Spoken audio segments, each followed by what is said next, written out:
Hi guys, magandang araw. So, ngayon ay December 18 na, malapit ng Pasko. So, 4 na araw po akong walang trabaho. So, dito lang tayo sa bahay. So, ngayon ang gagawin po natin, magluluto po tayo ng isda na may hipon, sinigang.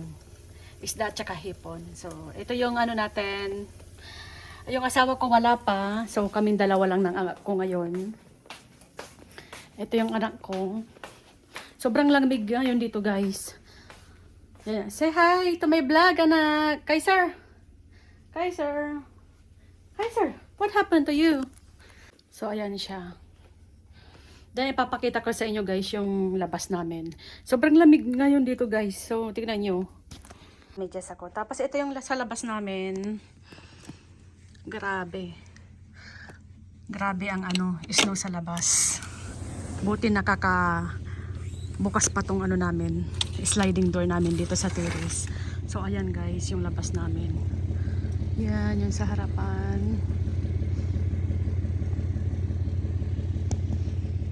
Yan, ito yan yung namin, yung ihawan namin. So bumili ako sa Amazon ng cover para hindi siya kalawangin or mabasa.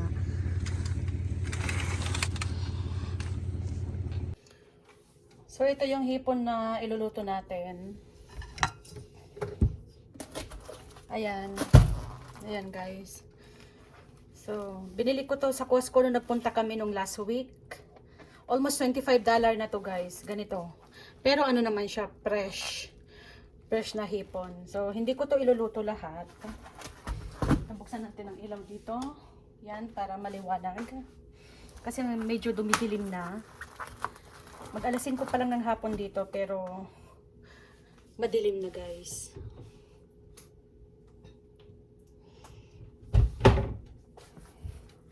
So, luto lang tayo ng mga siguro to, 10 piraso. Kasi may isda naman tayo.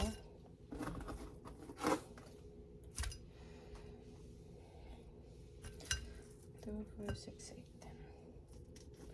So, okay na yan. Pwede na to. Tapos, yung isda na natira doon sa ko, pampano. So, i-ano ko to. Isasama ko.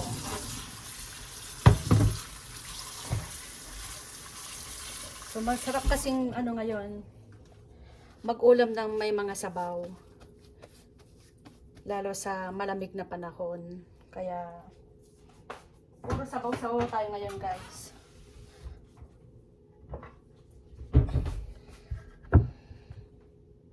Mag-chop muna tayo ng sibuyas.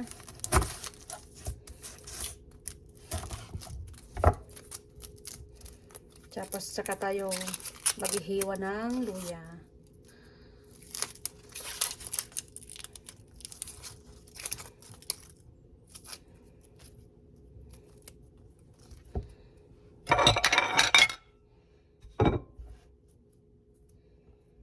Sobrang lamig na dito sa guys, sa amin dito sa British Columbia, Port St. John.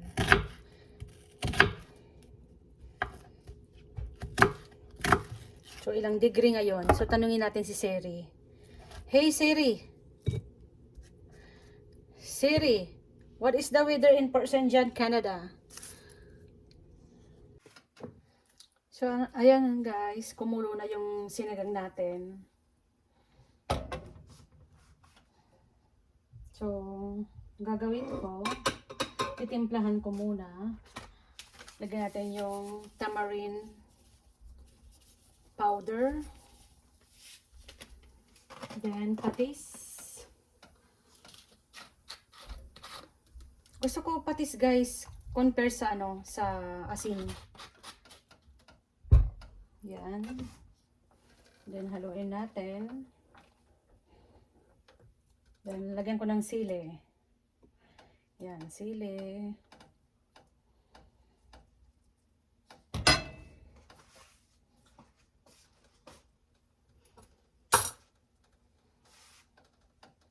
Then, tsaka ko ihulog tong hipon. Hipon natin, guys.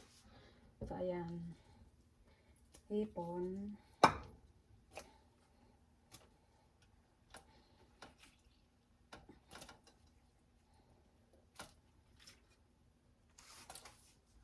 Then, yung isda. Itong isda na natira ko nung isang araw. Nung nagluto ako ng pampano. So, ayan. Hinalo ko na rin dyan.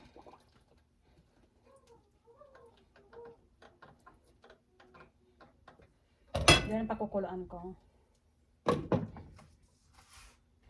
So, ayan guys. Kumulo na.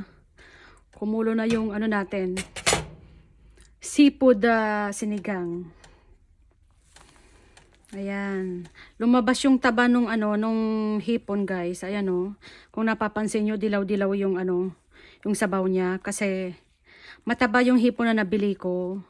So yung taba nung hipon lumabas. Kaya nagdilaw po yung sabaw. Hindi ko na mahanap yung 2 pirasong isda. Ayun. Ito yung 2 pirasong isda guys. So, repolyo lang ang mayroon ako sa ref. So, lagyan natin ng repolyo.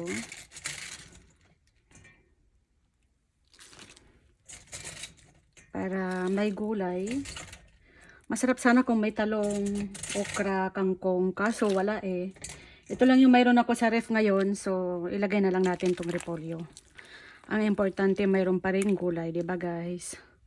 So, ayan na yung ano natin. Sinigang natin sa maisno na panahon.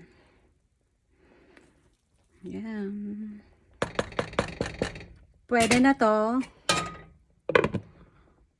May tinry ako na lipstick dito guys. Yung brand niya is ano, Roman ba to? Roman. So ayan.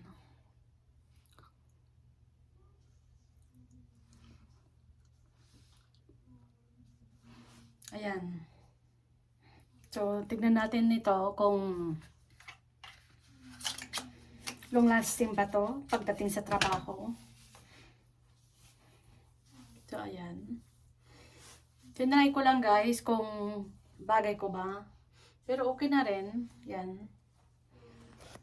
Ayan yung ano niya guys. Sarado natin tong ano.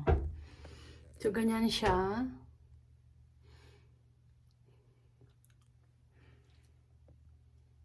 Ganyan yung ano niya. Yung atake niya. Yung kulay niya. Okay naman pala siya. So, gagamitin natin to pang everyday use pag pumunta ng trabaho or lalabas. So, ayan. Hindi pa ako naliligo guys. Pero kahapon naligo naman ako. Pero ngayon, parang natatamad ako maligo kasi sa sobrang lamig. So, ayan. Ayan yung ano niya. Parang taba-taba na ng mukha ko. Parang feeling ko itong taon na to, sobrang pataba ako ng pataba. Parang gusto kong patabasan yung mukha ko dito guys, oh. Yung parang ano ba, yung ganyan.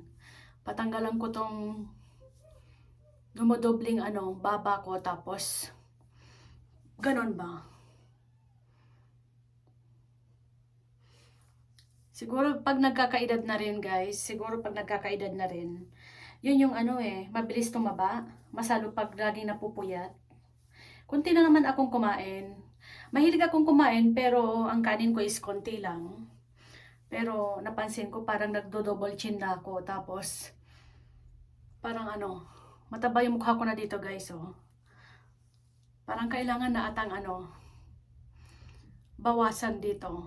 Tapos yung baba pa ganyan. Pag may pera tayo guys, magpapa leaf enhancer tayo. Leaf enhancer ba ang tawag doon? Hindi ako masyadong pamilyar. Tapos gusto ko patanggalin tong baba ko para pag ganun liliit man lang yung mukha ko, hindi yung ganitong parang siopaw.